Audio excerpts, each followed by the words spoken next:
सूरदास हिंदी साहित्य के भक्तिकाल के महान कवि अपने पदों में श्री कृष्ण की बाल लीलाओं का अद्भुत चित्रण करते हैं। उनके काव्य में वात्सल्य रस की गहराई इस बात को दर्शाती है कि वह किस प्रकार से मातृत्व और प्रेम का अनुभव करा सकते हैं।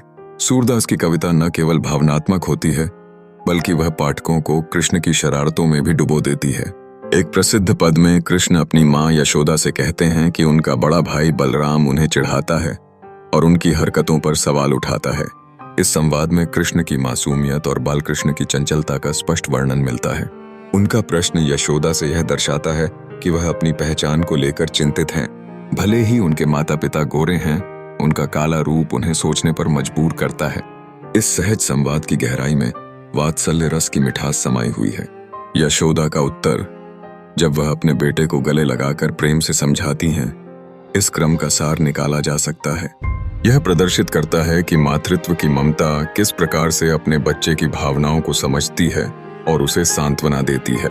सूरदास ने अपने पदों में इस प्रकार की भावनाओं को बहुत खूबसूरती से व्यक्त किया है।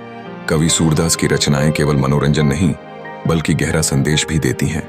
उनके पद वात्सल्य रस के माधुर्य को उजागर करते हैं, जहां माँ और बेटे का प्रेम अद्वितीय है।